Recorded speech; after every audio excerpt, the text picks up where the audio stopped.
Good evening, everybody.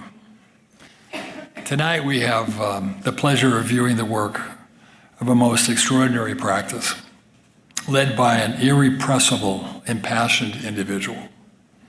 Work that spans cultural, civic, academic, and residential projects internationally, representing an extraordinary fusion of practice, pedagogy, theory, and art. An architecture inseparable from every dimension of intellectual and creative life. A total commitment that few architects have sustained with such intensity and coherence. A 50-year commitment. 49, 48, I'm getting close, huh? I'm rounding it off, Stephen. A 50-year commitment that links phenomenal properties with conceptual strategy, making bodily experience central to architecture meaning. A work committed to anchoring, his words via Merleau-Ponty, rooted projects in site and program, and intertwining, ditto with Merleau-Ponty, connecting idea, phenomena, and site through light, space, material, and sound. Along this, he has been a tenured faculty member at Columbia University since 1981. He's published numerous texts and books. Steve and I was trying to figure out, I have at least a dozen plus. I can't keep up, it's probably 25 or 30. I'm still probably weak, right? A guy that publishes at least a book a year and lectures, of course, widely. Okay, that was introduction one. That's the performative one. Stephen, the one for you personally. We met through some coincidental meeting. We were lecturing in Banff, and it was 1984. You reminded me, yes?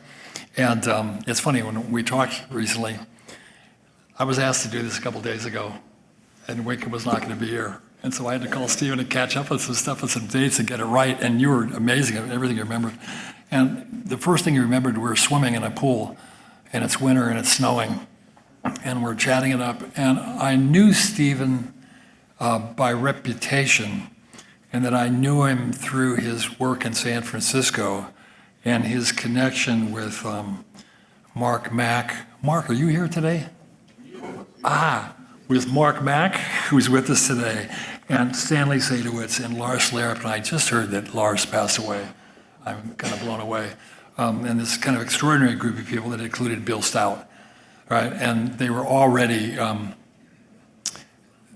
becoming known for developing a new set of ideas and a kind of an energy that was coming out of this group of people at the time. And I knew him in that level. But then we had met, and then I think, if I remember right, we had quite a long train ride to Vancouver, heading someplace, and we spent the whole time. We had a lot of parallels in our growing up and our making of things, I remember particularly, right? That we both were young men of that era that built hot rods and cars, and we became fascinated with. And we could talk immediately about the radius of a camshaft and how it connects to performance. And it sounds strange, but it's something absolutely connected getting us into architecture, if I'm not correct. And then that conversation is continued for 41 years, that we've had this continuing conversation. I was thinking, just driving here, Stephen, that I didn't even put in my notes. I remember visiting you, and we're both struggling, and I'm going to your office, and there's no door. It was taken the night before by some burglar. And I'm going, damn, and it's New York, and you already have like 5 locks on the door, and I'm like going, these guys are really tenacious. They took all these doors off to get in this little tiny office of this starving architect. And we're immediately kind of joking about the insanity of the unlikelihood of starting an office as young people, et cetera, and the difficulty of that. And we're sharing our lives. We're drawing 6-aught lines in ink, wearing ski gloves because it's so cold, right? And we're sharing kind of weird stories that we share in terms of kind of how we work that include the gloves. And then, of course, since then, there's been a continual dialogue, and whether it's through a continued relationship between our academic work or through your studio, And Dimitri's here. We're in a cafe, I can't remember the name, your favorite Japanese cafe on Hudson. And we're sitting in the corner talking about the name of your future daughter. And it's going to be I-O or 10 or 1-0 or E-O. And I just flipped out. We must have had like an hour conversation on the relationship of that name. So we've been kind of around the block a couple times, and discussing things. Anyway, with huge pleasure, I introduce to you my long-term friend and colleague, Stephen Holl.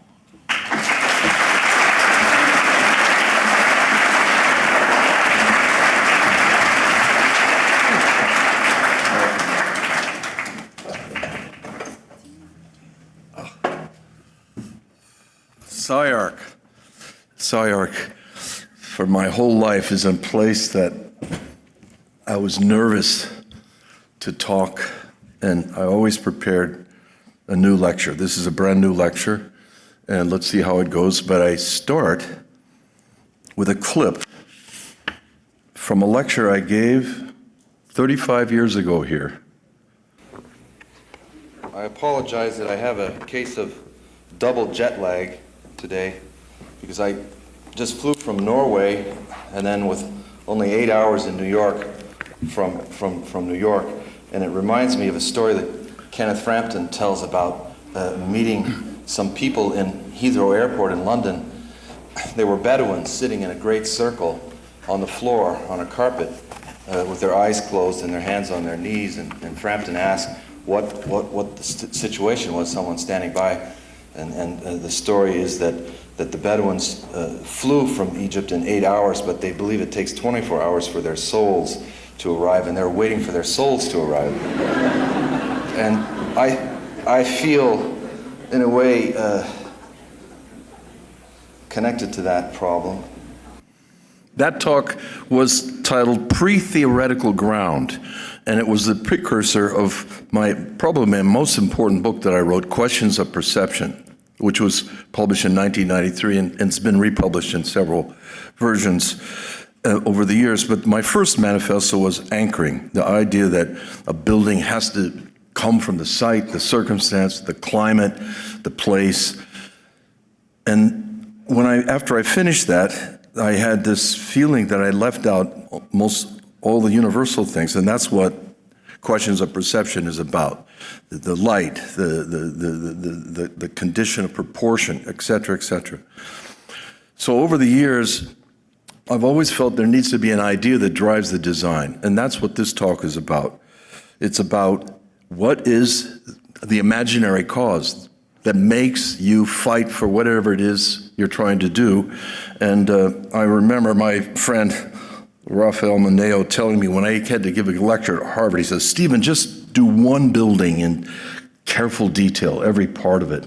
This is the opposite. This is 43 buildings, each one in just 3 slides. And the point is, what's the cause? What's the imaginary cause? So the first project goes back to 1977, and we imagined fighting your way out of the South Bronx with a new kind of basketball called long basketball. You can see it up there, special design. That next year, 2 years later, we imagined the High Line could be a public promenade, and I called it Bridge of Houses, and it had a number of versions and exhibitions, and we showed it at White Columns Gallery. You see the idea of reusing that rail line as a public promenade, and we built the models in steel and brass. I was also obsessed with materiality, as was Tom, and the idea that the model is something as a kind of ideogram carrying the ideas of the architecture, even if you can't build it. A few years later, we were invited to do a house on Martha's Vineyard, and I was struggling, how am I going to begin this? I don't have a style. Martha's Vineyard, I was reading Moby Dick, and I found a passage where the Indians that lived on Martha's Vineyard used to take a whale skeleton, pull it up on the beach, and put fur and skins over it and live in it. And I thought that would be the metaphor or the idea of this kind of exoskeletal first freestanding house. And when we were in the competition for the Amerika-Gedenkbibliothek in Berlin, we struggled for a long time.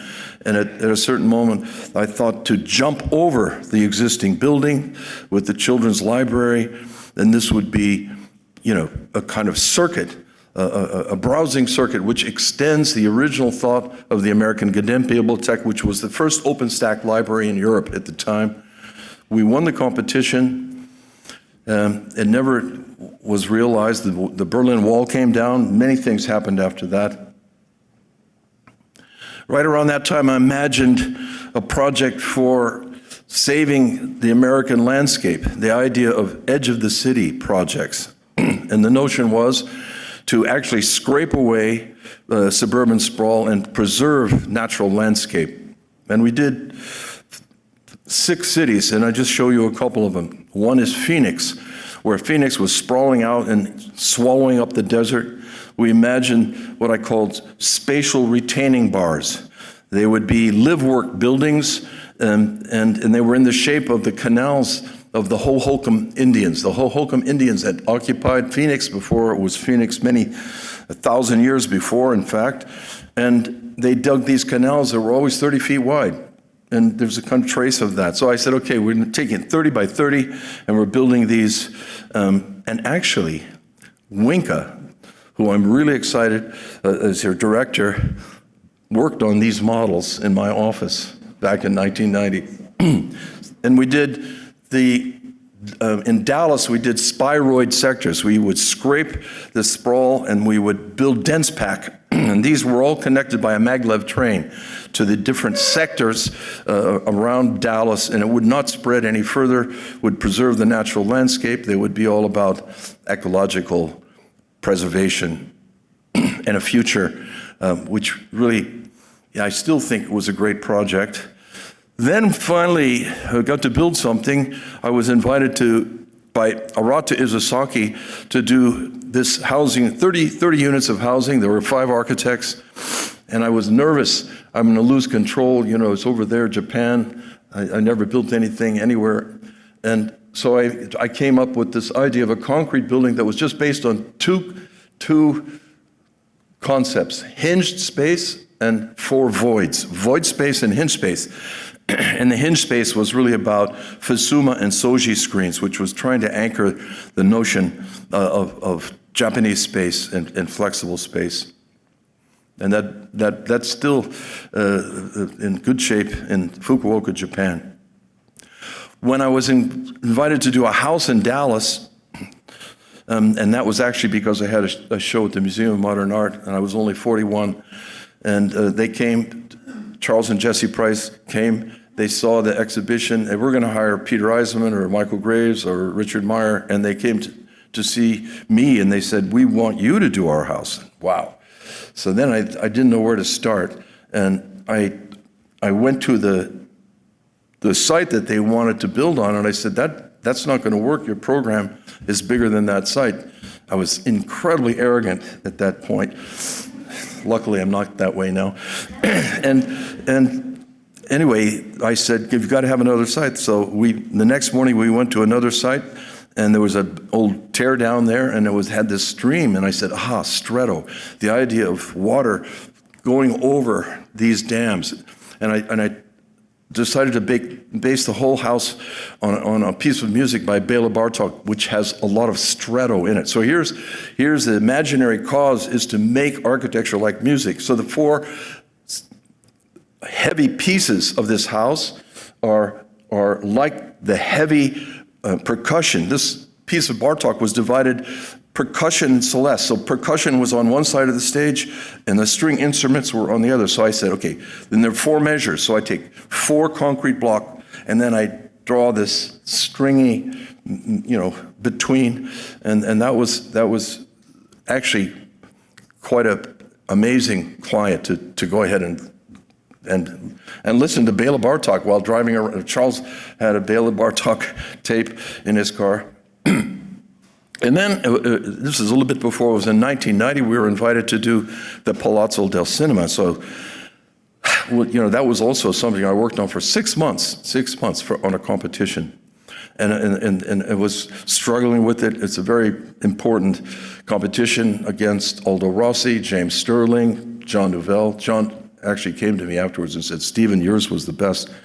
I based it on the problem of cinema time versus art time. And I say that in cinema, I imagine, this is an imaginary cause, right? I'm imagining that cinema time can be anything. You could take something that took 10 years and push it down into 20 minutes. Or you could take something that took 2 minutes and stretch it into a 2-hour film. So so the whole building was like a bottle holding these expanding pieces of cinema. There were 16 cinemas, and they all fit into that frame. And you arrive from Venice by Vaporetto and go underneath the building. Then we were invited, because of that project, by the way, that was published in Domus. And back in the day when the competitions were published, everybody's entries, so you could compare them and understand them. And then the people in Helsinki invited us to enter the competition for the Kiasma Museum. And we were just lucky because actually Tom and Michael Rotundi had just split up. And I was not on the final 5. And we got moved up to 5th because they say, okay, we don't know whether to invite Rotundi or to invite Maine. So we're going to invite Holl. No, that's how crazy life is. It's just a kind of random thing, That's what happened. And I came there, and I had this idea of the intertwining. And I was reading Merleau-Ponty, and the last book of Merleau-Ponty is called The Visible and the Invisible. And I remember when I gave a lecture here, and maybe it was that one in 1990, Gary Page picked me up at the airport, and I was carrying that book, The Visible and the Invisible. Is Gary Page still around? Maybe. Anyway, so Merleau-Ponty was the sort of muse, the cause, the intersection, the intertwining, and we called it Kiasma, C-H-I-A-S, and they don't have C-H in Finnish. So when we won the competition, they put the C-H as a K. So what's exciting thing about this is the cause became the name of the building, which is now 25 years old. It's in really great shape, and it's been restored, and it's all based on something that was imagined and became the cause of the project. When we were invited to do the city block in Makuhari, this was after our Fukuoka project was really appreciated. Rem Koolhaas's building was right next door to us. There were 5 other architects, and these Japanese developers came, and they decided ours was very livable, so they invited me to do an entire city block in Makuhari, which is near Tokyo. I didn't know how to start this, and I came with the idea of The Long Road to the North by Basho, the great, great Japanese poet, the great haiku poet. And in his book, The Long Journey to the North, he keeps stopping at these houses, these different houses along the path. So I said, I'm going to organize the whole block around these little pavilions that are like Basho's houses, and the whole block will be organized around inner gardens. And that was a project that was enormously stressful, and I'll have to give an hour lecture to tell the whole story, so I won't talk about it. And this is the Cranbrook Institute of Science, and here, again, I had 6 months to work on this design. There was a great director, Lillian Bowder, who was the head of, one of the things that I've been very fortunate is I would encounter these visionary people that were in charge. She was in charge of the entire Cranbrook community, and then she when we were going to have a new director, because the other one had resigned or whatever, she wanted me to fly with her, and we hired Dan Appelman, who was a very visionary director, and so he and I collaborated, and I had this idea about a strange attractor, which was a concept of the physicist Edward Lawrence, an MIT, the man who invented the butterfly effect and chaos theory, and fantastic man. And this notion of the strange attractor is that a fly can move through space and it will never trace exactly the same path. And that was the idea of taking the brown, the dark brown is the original Eero Saarinen building, Eliel Saarinen and Eero Saarinen, the first building that they worked on together. And our piece is completing that linkage with the strange attractor idea. And the inside was a garden, which was the story of water, where I collaborated with the artist Meg Webster on the story of water. Water is a liquid, solid, and a vapor. And there was the light laboratory, transforming sunlight into different fractions as the entrance. But like I said, I'm not going to speak in detail about any building. It's the idea of that drives the design. The imaginary cause, for me, is the meaning. That sets the meaning. So when we were invited to do we had to compete, but to do the Chapel of St. Ignatius in Seattle, I was reading the work of St. Ignatius, and it was quite wonderful. I mean, one of the reasons we prevailed against Mario Botta, even Philip Johnson was going after this project. And one of the reasons that we prevailed is when I gave, every architect had to give a lecture in the final interview process, give a lecture in front of the school. And I had been a graduate of the University of Washington, so my great friend and former teacher, Herman Punt, brought all my students to my lecture. So suddenly when they saw, why is it so crowded in Stephen's lecture and the other ones, they weren't so crowded. And my talk was about questions of perception. And I didn't realize that at the time, but Saint Ignatius really, the spiritual exercises are about perception, about material, about light. And the light which inspires must come from above. That was part of it. Anyway, there was a long process, and I came with this idea, 7 bottles of light in a stone box. And then I couldn't afford stone, and we did tilt-up concrete, and it became really interesting because of the tilt-up concrete. Today we were just at the King's Road house again, and the architect Dimitra Zaccarelia, my wife, had not seen the King's Road house. I was, we're going to go to Los Angeles, and we're going to take you to the King's. It's fantastic. It's a tiny little building that's full of such energy and such intelligence, and well, it's a spiritual place. And I think this is as well. As you get to Seattle, it's in great shape, and the light is all about the spiritual exercises. There's a lens and a field, and they're in complementary colors. I was with, this was also kind of a competition, and it was for the transformation of the Lake Whitney water purification facility. And we went to this interview in 1998, and Michael van Valkenburg and I, and he is the landscape architect, and we went to this interview. And first of all, I didn't understand why we were even invited. I'd never done a water purification plant.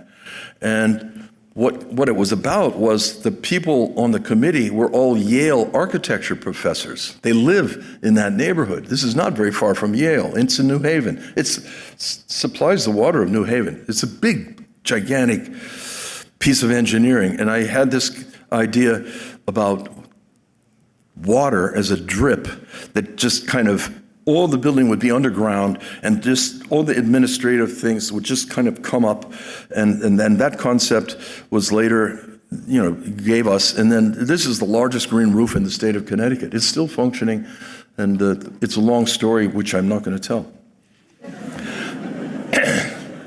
Because it's about the idea that it's about the imaginary cause. Now here, this is where literature can drive. I always say that what's great about our time, and I tell my students this, is, postmodernism was really dreadful and sick, and thank God for deconstruction because it blew away postmodernism. But deconstruction was kind of meaningless and a lot of kinky forms that didn't seem to lead anywhere. And architecture can come from anything. It can come from a piece of literature. It can come from a piece of music. It can be inspired by, a sculpture, anything. So this building is Knut Hamsun, and it's inspired by his novel Hunger. The body as a embedding invisible forces. He's the first surrealist author. Hunger was written in 1890. And so the building has a kind of spine. It has a black staved church, Norwegian staved church, wood. It has a kind of sod, a kind of roof on top. And on the different elements were coming directly from, the woman with yellow sleeves rolled up, polishing the window. That's up on the upper left. The ladies with 2 blue feathers in their heads. That's over on the right. So this was a literal version of me trying to get that novel, make a parallel of literature and architecture. And then it became more sophisticated without being so literal, and we built models of it, and it was in the museum. It's in the permanent collection of the Museum of Modern Art. It won a PA award, actually the same year that Tom Main won like 3 PA awards. And I won 1 for this. And we used to have great fun in the Plaza Hotel, those luncheons for the PA awards. That was a very important moment for young architects, that you could win a PA, a Progressive Architecture Award. I missed that, that potential for young people. But the building never got built. It was just sitting in the drawers. And then something like 14 years later, a man from Narvik said, this was a very important piece of work, and it must be built. And one of the reasons why there were so many newspaper articles, it was the most famous building in Norway that was never built. So it opened about 11 years ago, and it's still functioning as the Knut Hamsun Center. And thanks to other people. We were in, this was an interesting moment. I was invited by a social housing company, and they had an 18th century brick building on Sarphatistraat on the single canal. And I thought, how am I gonna, and they want an addition on the canal side that they can have Christmas parties and big events, and it's a social housing office building. I mean, how am I gonna find an idea? So the idea was to make it, again, by a piece of music. Morton Feldman has a piece of music called Patterns in a Chromatic Field. Beautiful piece of music. And when he wrote it, he used a chance operation. So we used a chance operation to locate the actual color patches that were, and then it was also, there was a secondary idea. And then Michael Bell came to my studio and he said, what's an interesting geometric figure is the Menger sponge. The Menger sponge is equal in plan, section, elevation. It's equally porous in every direction. So that became the Menger sponge plus patterns in a chromatic field became this cause that we solved the project. And what's really exciting is it became super acoustically great place to meet. You can have meetings over there in the corner because these are all perforated wooden walls. And so there were these, it takes a long time. You have an imaginary cause, but it's not about forcing that. You got to find a way that translates into practicalities. And this was the notion of, I went to the site and I found a forked stick on the site, and I thought about those wonderful houses that were done in the mid-century modern houses where they did upside down houses where the sleeping was below and the living was above. And I thought with a Y shape, you could have it both ways. So you could put the sleeping below on one side and above on the other and vice versa. And that became the Y House, which is been purchased by a wonderful imaginative guy from Dubai. He bought it on the internet and comes there 3 times a year. He sent his brother up from Houston. He said, if this house is as good as I think it is, go there. And it had been for sale for like 2.5 years, and see if it feels good. And he said, it feels good. He said, okay, I'm buying it. And he bought it without ever seeing it. And now we see him 2 or 3 times a year because they come from Dubai or wherever they are and visit. This was the time that the center section of the Pratt Institute, the School of Architecture, burned down. There was a Coke machine that had a short in it, and it was like as big as this room. It was the place, I actually gave a lecture there about 2 years before in Pratt, and it burned down, and Tom Hanrahan was the dean, and he said, you know what, I don't have time to do interviews. I got to get this insurance money, and they need a design within 6 weeks to replace. So I thought about pulling the floors from the north wing and the south wing, 1850 and 1860, pull the floor levels through, and when they don't match, you'll have a dissonant zone, and that dissonant zone would be the new entrance, would give a kind of meaning of the new entrance to the, and it's still there, and people, you know, Sanford Quinter teaches there, people love the building. It's a school of architecture, and that again should have another 30 minutes to explain but I don't have that. This also was an invitation. Larry Bacco was the chancellor at MIT, and they were in the middle of doing amazing architecture works. Frank Gehry did the Status Center there, Charles Correa, Kevin Roach, and they invited me to, you know, it was 4 other architects, and I actually have to move forward to this slide.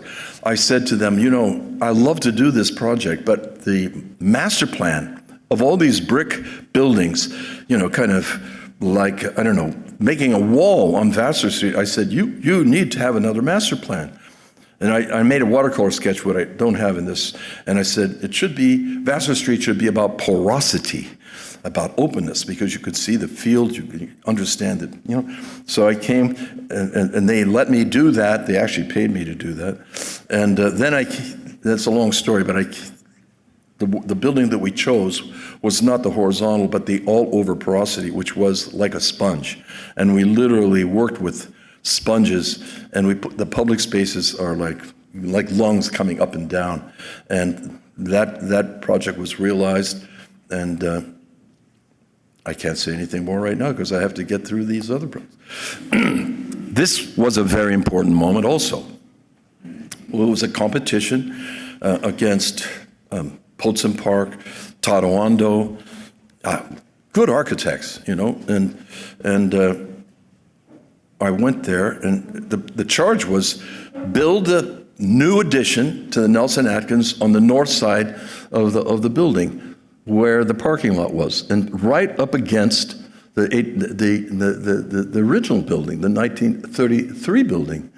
And we struggled with it for, you know, months, and we decided to go against the rules, and we said, okay, you know, and when I went to make the presentation, I said, listen, I apologize, but you know, your program was wrong. I think you should not build anything against the original 1933 building. And we'll go down to the landscape, and I found the courage in an inscription in your facade. It says, in your facade in the 1933 building, it says, the soul has greater need of the ideal than of the real. And I said, what we have for you is an ideal scheme. And we won. Unanimous. Actually, the jury was fantastic. It was Ada Louise Huxtable, J. Carter Brown, John Gaunt. There was a great jury. And that, you know, I mean, that was a gutsy thing to do, to break the rules. All the other architects did exactly what they were told. And that's another message to the young. Disobedience is good. And anyway, that's a project. And then we came to the University of Iowa. That was also an interview process. It was a new school of art, and I had 6 months, again, I don't know how I keep getting 6 months to do my designs, but it's pretty fortunate. And we came with the idea to build a whole building in Corten steel, and at a certain point, I said, it looks like Picasso's 1912 guitar. And we showed them that resembling, and they loved it. So after that was the imaginary cause, that this building was based on Picasso's 1912 guitar. But it didn't start that way, but it became a cause in the School of Art, and the professors and the students, they loved that thought. And it became quite a well-used, still is, building. But then there was another flood, the original flood, and then there was a 500-year flood. And one of the things I had done was I moved the building over the lagoon, and I said, in the future, the site that they wanted to build on was that big green shape. And I said, in the future, you might need that site as a quadrangle. And that actually happened. And 10 years later, we built the second building, which was a result of a 500-year flood. Again, it's something that, but then I had a big struggle because I had to add a new art building onto an existing art building. And I was going to save the quadrangle. That's going to be, the shape. And I couldn't, and Kenneth Frampton came to the studio and he said, well, Stephen, it should be core 10 like the first one. So they're going to be, and I said, but I can't do the same idea. I can't planar, core 10. No. Anyway, and it was very big. It's 300 feet on a side. So a different imaginary cause. And that was laminar, the idea of vertical porosity in a laminar section. So the building is organized in 2 floors each. And as the laminar section shifts, the vertical porosity, which brings light to every space in the building, natural light, has these different aspects, and it became really a way of organizing that whole building. I mean, that's a much longer story, but something that, because I was, I resisted copying the first building. We got a better building, especially because it's 300 feet on the side, and to get natural light into all spaces is very important. One time, early on, this is 2001, I'm sitting in my studio without enough work, and Alan Wardle comes and he says, I have a site, beautiful site, a former nail factory in Essex, New York, 5 hours from New York City. And I want you to do a poetic utterance. Whoa. And he's a single writer, and that's the program, a poetic utterance. I mean, this is like, well, there wasn't much money. It was only $300,000, but I thought, what a great client.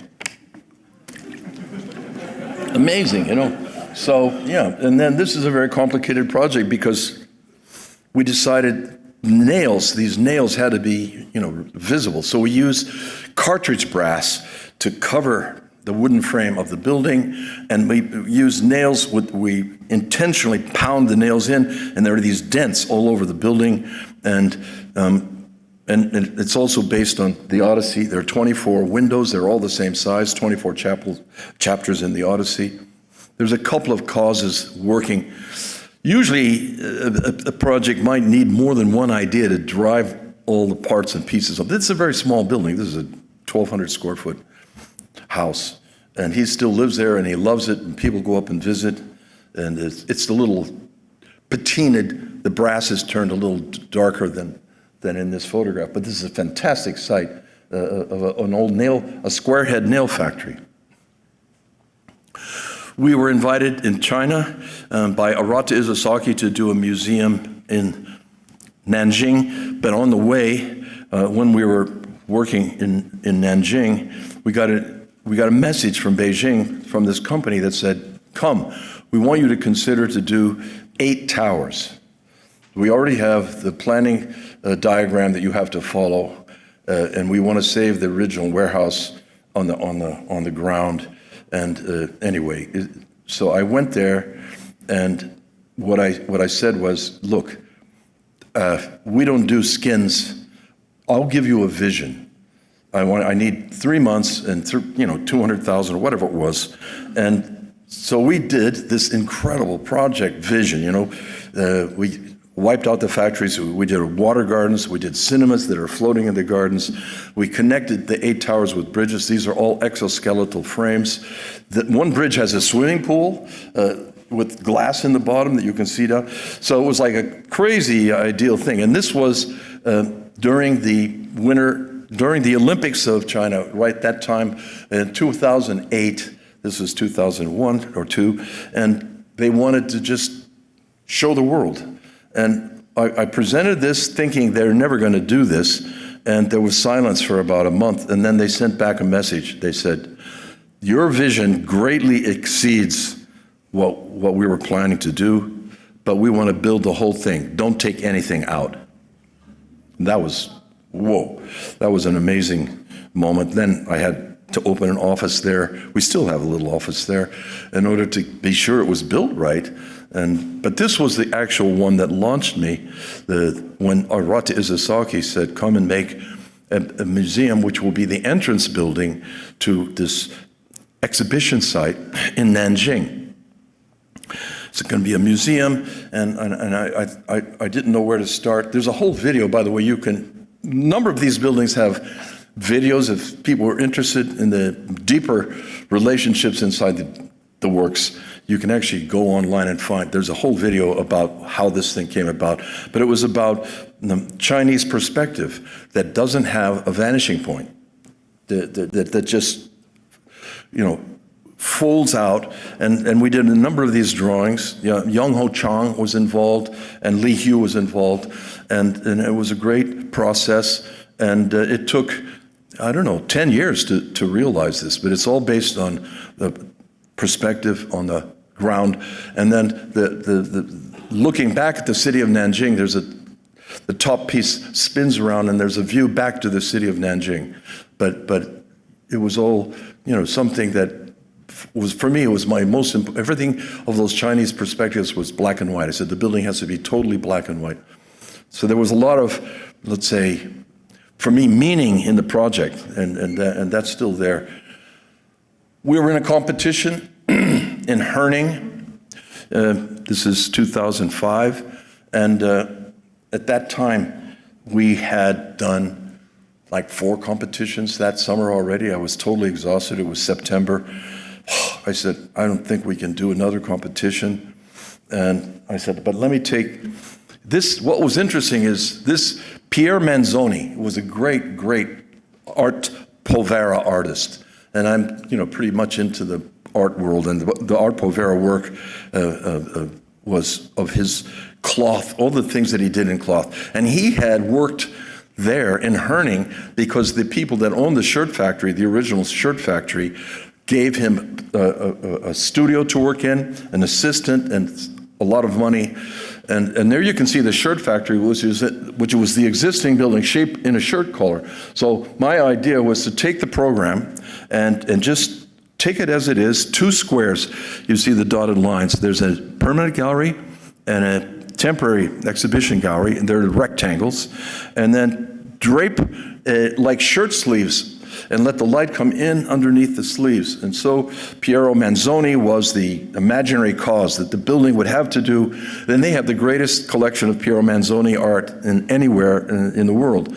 So this was, we won the competition. And it's, now we're working maybe on an extension. It's been a successful building for a number of years. We were invited to do the competition in Biarritz for the City du Surf. And that was like, whoa, it was a very interesting competition. And I remember when we went there, my ex-wife was Brazilian and she had been a surfer. And I had surfed. And so I had a picture of me with a surfboard. I think I was at Huntington Beach. 1963, 64.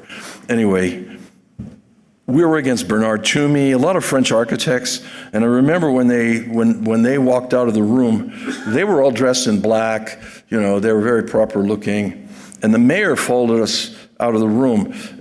We had this concept. The concept was under the sky, under the sea, and the building would just be tilted toward the ocean, toward the sea horizon.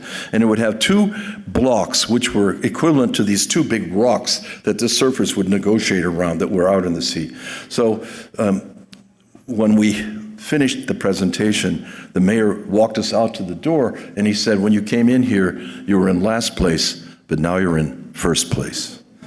It's because of the surfing, because that made some sense. That, the idea that somebody's going to do a museum about the sea and about surfing. Anyway, it's a longer story, but it's still there. It's my only building in France. We were invited to do this competition for the Vanke headquarters in Shenzhen. It was against MBRDV, a number of architects, and at that point, it's right on the sea. It's in the south, across from Hong Kong. And I imagined that there could be flooding and then I saw that the height limit was X and the size of the program was smaller. I thought, why don't we just push the whole building up to the height limit and make the entire ground a tropical garden? And, that was a sculptural tropical garden, and that was also a competition. And in that competition, I remember when I presented it to the directors, there were like 15 people sitting around the room, all Chinese, and they're part of this big company. It was the largest housing.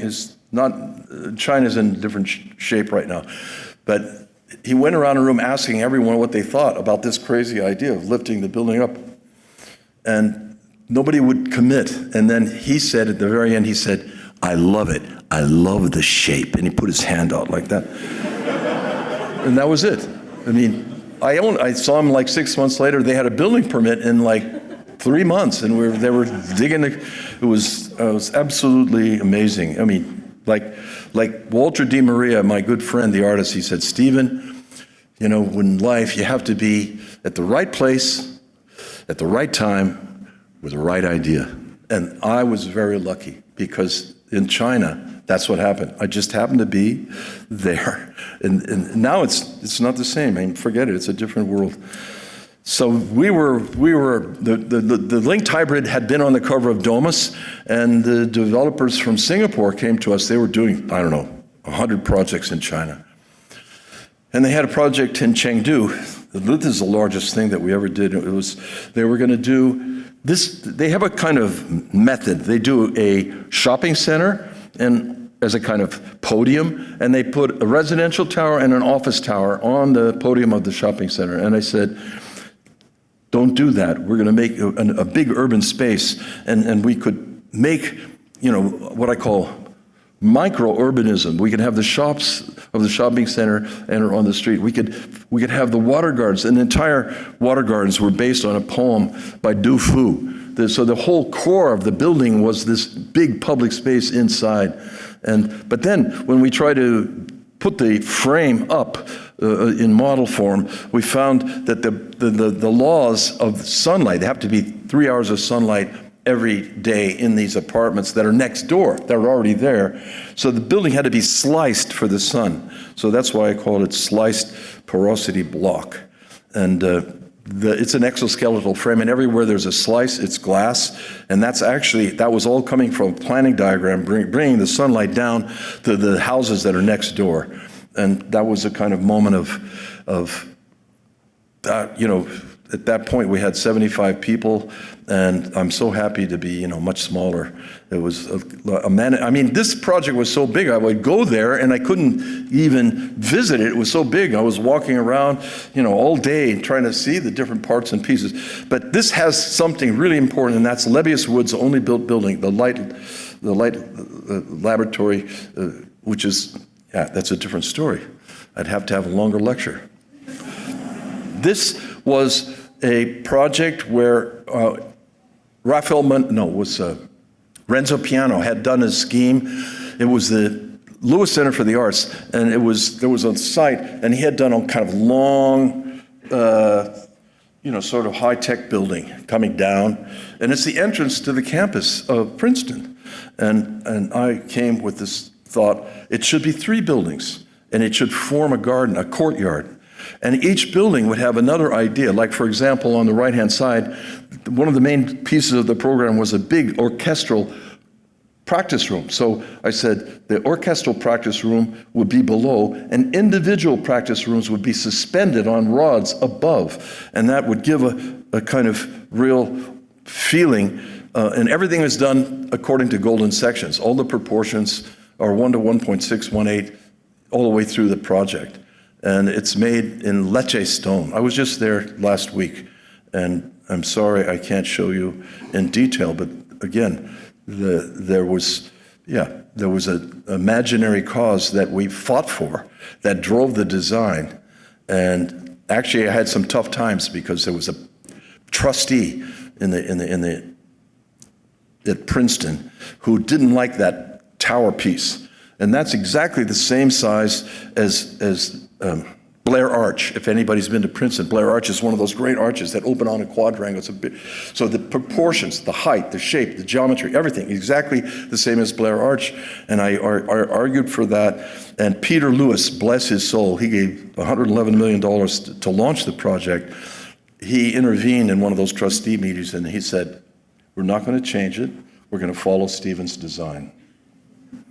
Very lucky, very lucky. And this was a client that had a shipping company in Korea, and he sent his colleagues over to New York to interview architects. And we gave him a book of our houses, and he liked it. He chose us. And then I struggled, and I had, again, months of work. What am I doing? It's my first thing in Korea. I didn't know what to do. And in fact, in the middle of one of our pinups, we have these pinups in our conference room where you argue about what we're going to do. And I said, none of this works. And I went and I got a book of scores by John Cage. And I opened it up because I knew about this score. It was by Anhalt. It's called Symphony of Modules. And it was a score that was never played. So this is a musical diagram turned into a house. And it has 59 skylights. And that's, kind of corresponding to the, so it's taking a musical score and using the score as the sort of meaning of the house. The client loved it, and he asked for a house and a guest house, but I gave him 3. I gave him an entrance pavilion where you come up from below, and you can see the guest house on the left and the main house on the right, and you're in this water garden. Anyway, it's a great piece of work in Korea, really well made the skin. We couldn't get the skin the way we wanted it. That brass, that acid-reddened brass, was done by Zahner in Kansas City and shipped to Seoul, Korea, installed, because they couldn't make that color that I wanted. And it was a great client, again, that really go for the details. This was a competition for the Glasgow School of Art. The original building by Macintosh is a wonderful, beautiful, but now it's in bad shape, but it was made out of thin bones, steel and wood, and thick skin, stone bearing wall. So I said, let's reverse that. Let's make it out of thin skin, recycled glass, and thick bones, solid concrete. And we had this idea about driven voids of light that actually hold the building up and bring light and air in there, and that was realized in 2014. Again, a longer story. And then, through a long process, we finally got one of the DDC projects in New York for the Queens Library, Hunters Point Library, branch library in Queens. It had quite a big site, and it could have been built in one level, covering the whole site. So I convinced them, I said, look, it's got a beautiful view to the United Nations building, to Manhattan. You should make a vertical building. And in that vertical building, I had this notion of, the building actually carved by the movement inside. And so that project it's a concrete frame on the outside, so there's no columns. It's all wood on the inside. And it became something of a little iconic building among all these condominium towers, which kind of all look the same. So it really looks like a public space, and it has a public park all around the base of it. In Richmond, Virginia, which is one of the most conservative towns, they invited a number of architects to do the Institute for Contemporary Art.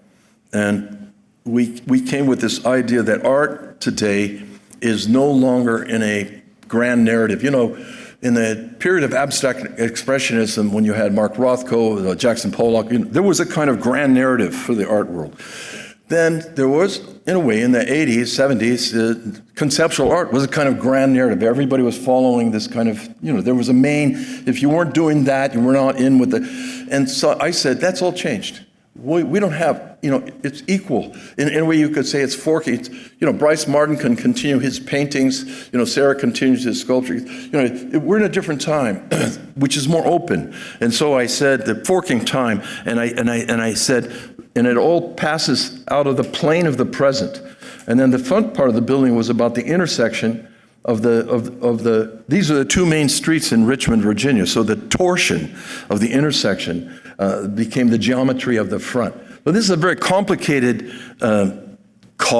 idea, but they liked it, and we realized it, and it's the campus art building for University in Richmond, Virginia. We were in a competition for the Museum of Fine Arts in Houston, and that was a competition where the client asked for a 7-story parking garage because they had to move the cars off of the church parking lot first before they could build the building. And this is a diagram of the building, which is about clouds, imagining clouds coming down and warping the roof and bringing light in. But the real diagram, which is important, is that.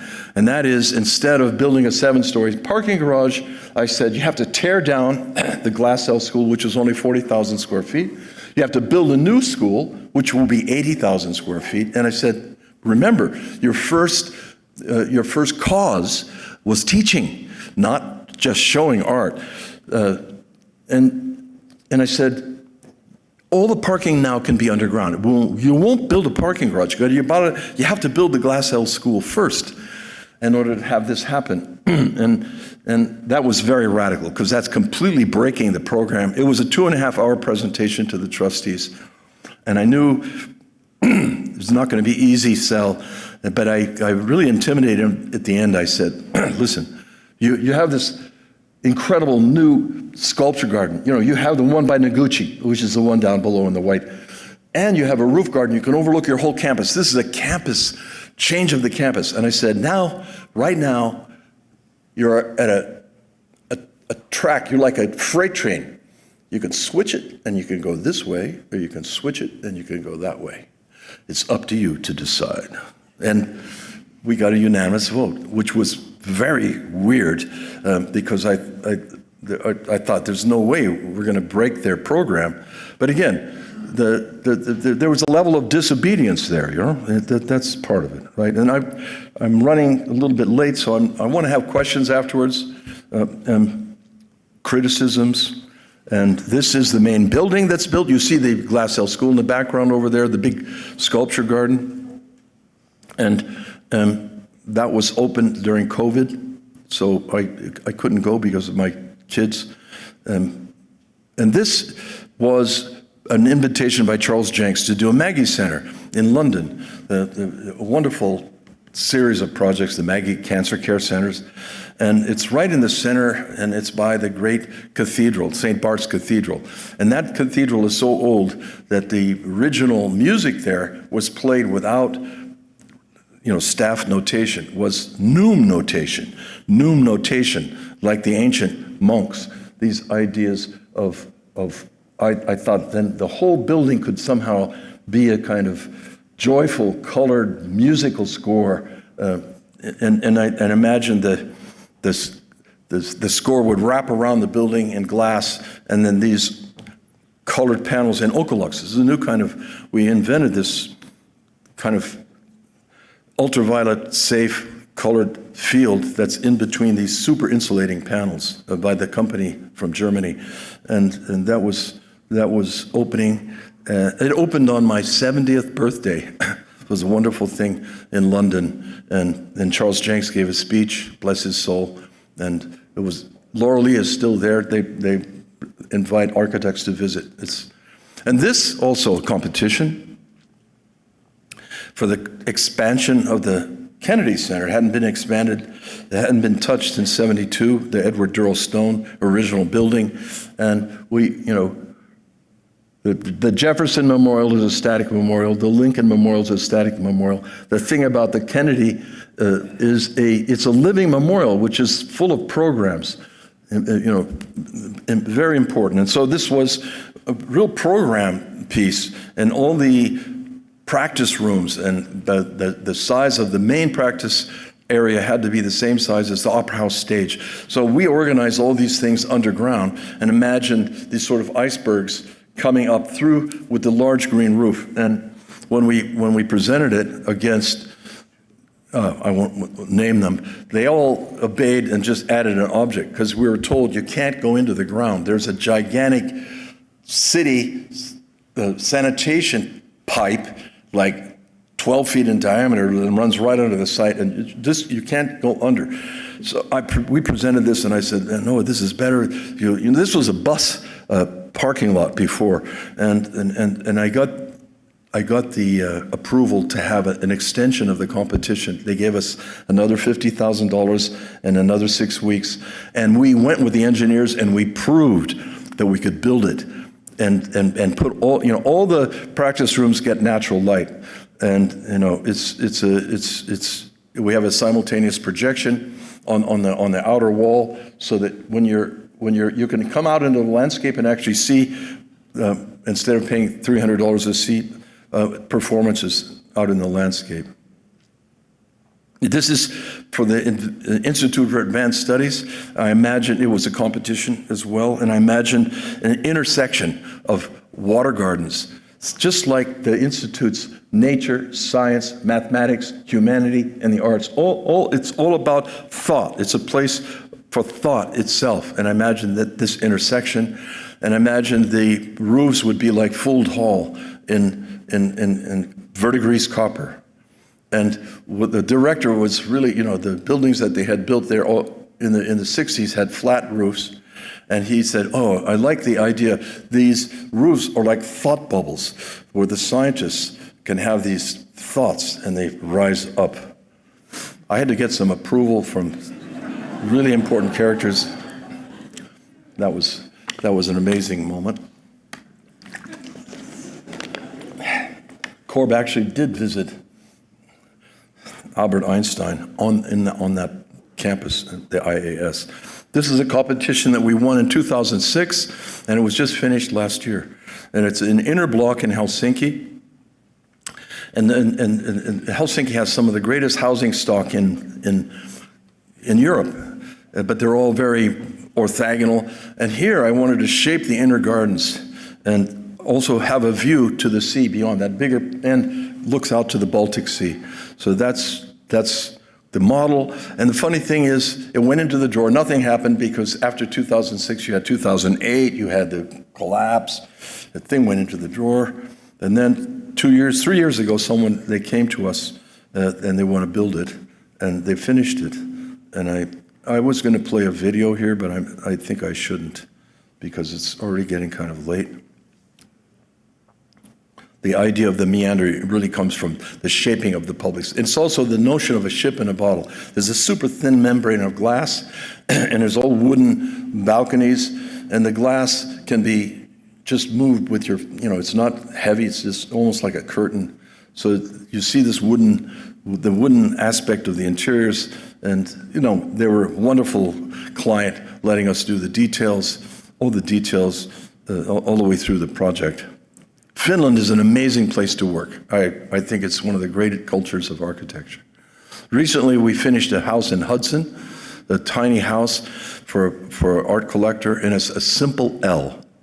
And it goes back to my pamphlet architecture days, the typologies that can be urban and can shape space and can be inspirational.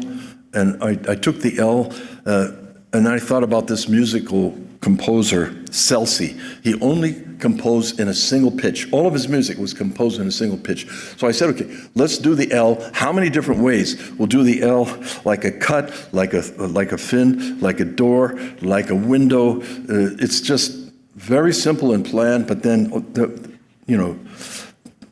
turning the L in many different ways. In a competition we won in 2019 for the Ostrava Concert Hall. The original building is on the Esplanade. It's very noisy, but that's the front. So half the competitors put the hall in the back on the park side. The other half put it on the front side, but then you're compromising the sound quality in the hall.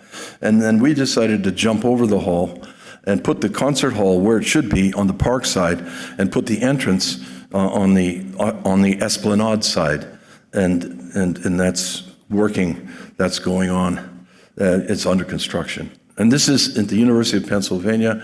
I'm so, fortunate to be able to put a project there in the spirit of Frank Furness and Luke Hahn's Richards Medical Laboratories. It's 3 performative trapezoids that are kind of dancing in the air. It's a performing arts center for the students only.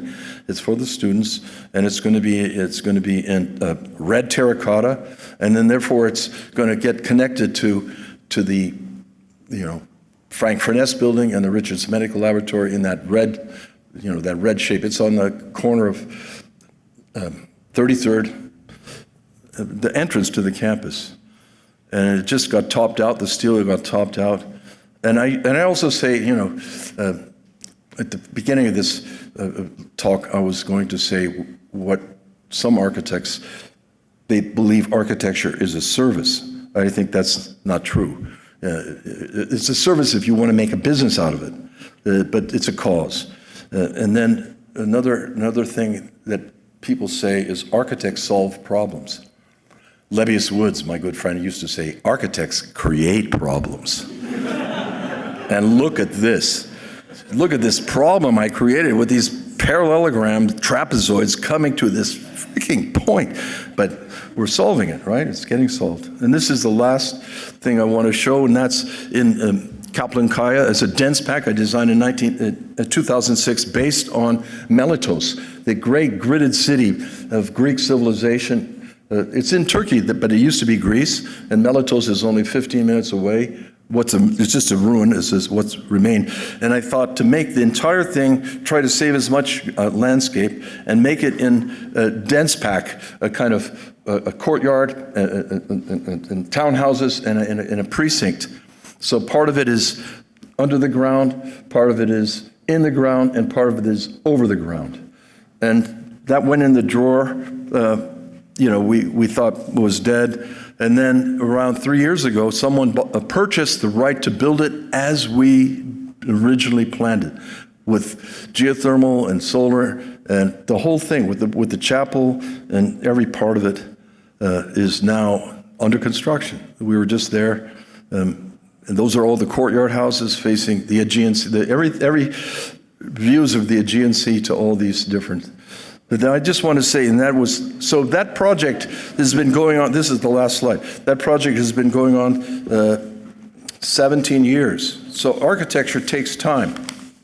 More than anything else, it takes time. Some of these projects, 13 years. My average is 8 years. From the first sketch to the opening of the building, average is 8 years. And I have a quote, which I love. It's from 1935.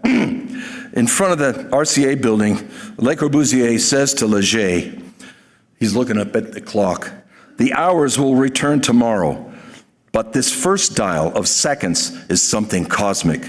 It is time itself, which never returns. This red needle is the material witness of the moment of worlds. Time belongs to architecture." Thank you.